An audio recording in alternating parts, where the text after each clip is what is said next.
اہل عرب کی ذہانت اور فراست بے مثال تھی۔ مورخین نے بے شمار واقعات اپنی کتابوں میں لکھے ہیں جن سے ان کی ذہانت ظاہر ہوتی ہے۔ یہ ایک تاجر کا واقعہ ہے جو اپنے دوستوں کے ساتھ سفر پر روانہ ہوا۔ دو دوست جن کو تاجر اپنا جگری دوست سمجھتا تھا، دراصل اس کی دولت سے حاسد تھے اور اسے جان سے مار ڈالنے کے موقع کی تلاش میں تھے۔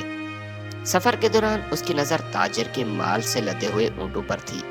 ایک سنسان اور ویران راستے پر وہ دونوں خنجر لے کر تاجر کے سامنے آ گئے اور کہا کہ بتاؤ تمہاری آخری خواہش کیا ہے؟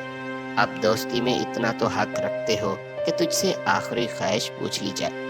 تاجر نے ایک سرد آہ بھری اور پھر کہا، میری آخری خواہش ہے کہ مجھے مارنے کے بعد تم میرے گھر جاؤ گے اور میری بیٹیوں کو فلاں شعر سناؤ گے۔ پھر تاجر نے ایک شعر پڑھا۔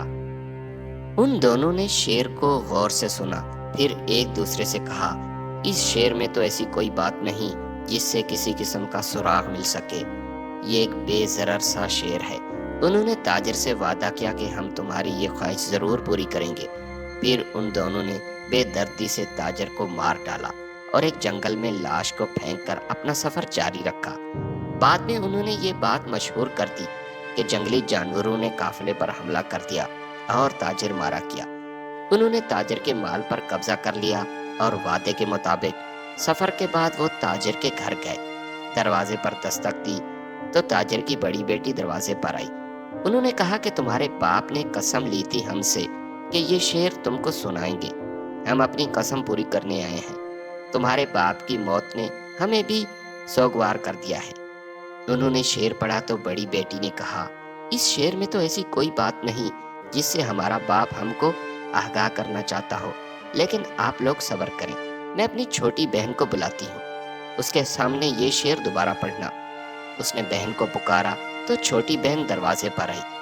انہوں نے دوبارہ شعر پڑھا تو لڑکی نے رونا شروع کر دیا اور اپنے سر سے چادر اتار کر کہا، اے گروہ عرب، تم دونوں نے میرے باپ کو مار ڈالا۔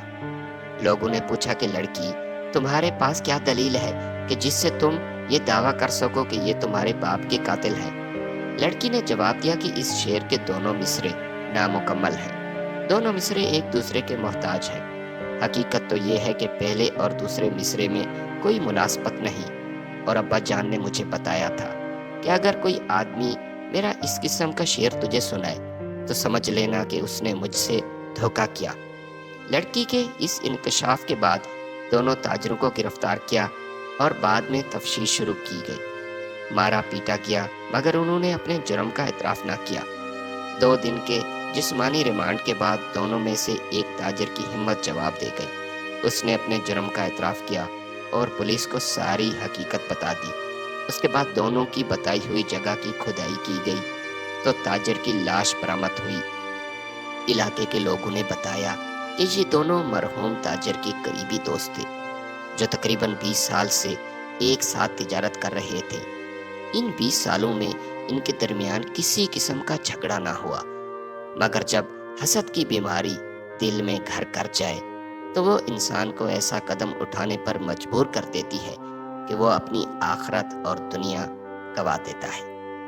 اللہ تعالیٰ کسی کو کم دے کر آزماتا ہے تو کسی کو وسیع رزق دے کر آزما لیتا ہے، مگر انسان کو ہر حال میں اللہ تعالیٰ کا شکر ادا کرنا چاہیے اور اس کی تقسیم پر راضی رہنا چاہیے۔